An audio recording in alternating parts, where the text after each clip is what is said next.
जैसे कि आप सबको मालूम है कि आज मुझे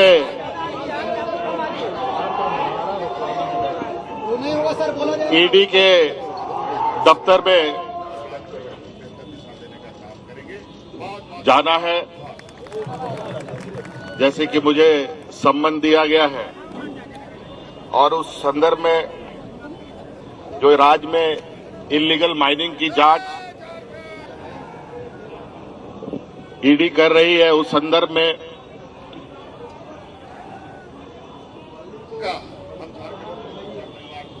मुझे बुलाया गया है और इस संदर्भ में भी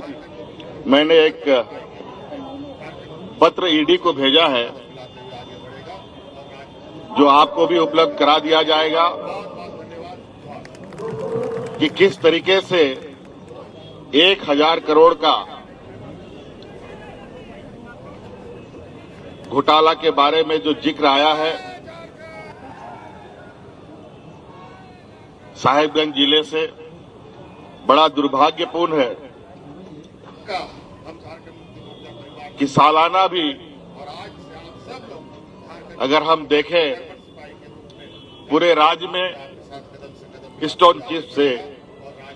1000 रुपए की आमदनी भी नहीं होती।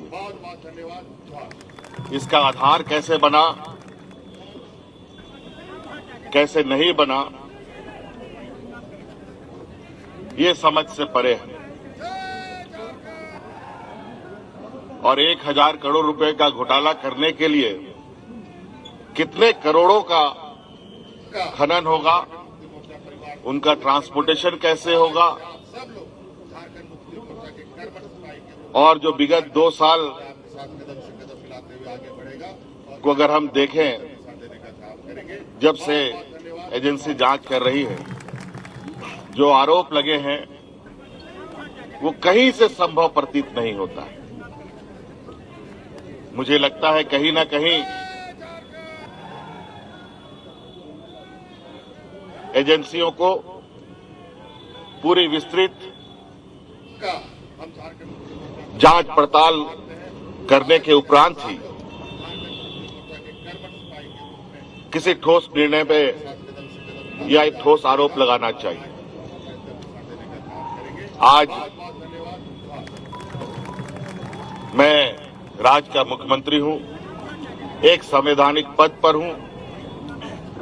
और जिस तरीके से सम्मन की कार्रवाई चल रही है, लगता है कि हम लोग देश छोड़ के भागने वाले लोग हैं। और मेरे राजनीतिक इतिहास में मुझे नहीं लगता है व्यापारियों को छोड़कर कोई राजनीतिक दल देश छोड़ के भागा हो या राजनीतिक दल के नेता देश छोड़ के भागे हों। और आज कहीं ना कहीं ऐसे कार्रवाई से राज्य में एक संशय की स्थिति उत्पन्न होती है। कार्यपालिका को निरंकुश करने का एक माध्यम बन सकता है, सरकार को अस्थिर करने का भी एक षड्यंत्र कहा जा सकता है। कहा जाए कि जो हमारे विपक्ष हैं, जो सरकार बनने के बाद से ही सरकार गिराने के षड्यंत्र लगे हुए थे और ये षड्यंत्र की पनडुब्बी जो पानी में डूब डूब करके काम कर रहा था, ऊपर आने की ताकत नहीं रख रहा था, आज उस पनडुब्बी को धीरे धीरे बाहर लाने का प्रयास किया जा रहा है।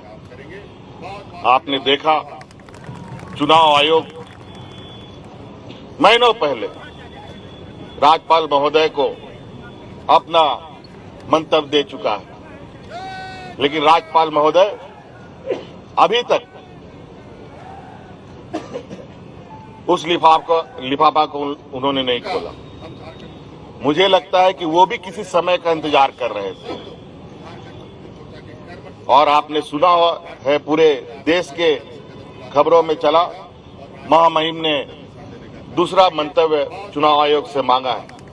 जो बिल्कुल ही असंवैधानिक था। और जब हमने इसकी जानकारी चुनाव आयोग से लिया तो पता चला कि महामहिम ने कोई दूसरा मंतव्य नहीं मांगा, लेकिन खबरों में चलाता जरूर है, उनका बयान जरूर आता है और राज्य में फटाके बम फोड़ने की बात करते हैं और उनका बयान आता है, ईडी का सम्मन चालू हो जाता है और उसके बाद धड़ाधड़ सत्ता पक्ष के विधायकों पर छापामारी होती है, कभी इनकम टैक्स का, कभी ईडी का। बड़ा दुर्भाग्य। और जो मुझे अभी जो खबर आ रही है, और भी विधायकों के ऊपर, सत्ताधारी विधायकों के ऊपर ये छापा मारने की तैयारी कर रहे हैं। ये कहीं ना कहीं राज्यपाल भी राजनीतिक से जो संवैधानिक पद है, जिसको हम कहते हैं कि ये पार्टी से संबंध नहीं रखता है, निष्पक्ष का विचार आता है। लेकिन मुझे नहीं लगता है ऐसे कार्यकलाप से कि वो ऐसे षड्यंत्रकारी राजनीतिक को और दलों को संरक्षण दे रहे हैं। तो इसलिए मैं अपनी बातें, जो मोटा मोटी जो आरोप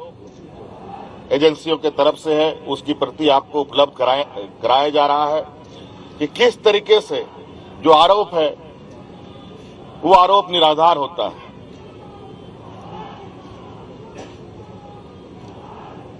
जब हमारा सरकार के कार्यकाल में रेवेन्यू की इतनी जबरदस्त बढ़ोतरी होती है, बड़े पैमाने पर कार्रवाई होता है, और जब इनकी हमारे विपक्षियों की पूर्व की सरकार थी, उस समय के आरोपों को देखें, रेवेन्यू में भी नुकसान, कार्रवाई में भी धीमी गति। जब राज्य के संसाधन को हम बढ़ा रहे हैं, राज्य के समग्र विकास की एक लंबी लकीर खींची जा रही है, आज ऐसे में कहीं न कहीं सरकार की जो छवि है और सरकार के ऊपर जो विश्वास राज्य के जनमानस पर बढ़ा है, विपक्षियों को बिल्कुल अब ये स्पष्ट हो चुका है कि वो अब राजनीतिक हाशिए पर जा चुके हैं। तो आज मुझे लगता है इस देश का लोकतंत्र का सम्मान होना चाहिए और लोकतंत्र के अंदर जो कार्य करने वाले लोग हैं उसको भी निष्पक्ष तरीके से अपना काम करना चाहिए। और मैं बिल्कुल आश्वस्त और विश्वास के साथ कह सकता हूं, और आज मैं जा रहा हूं,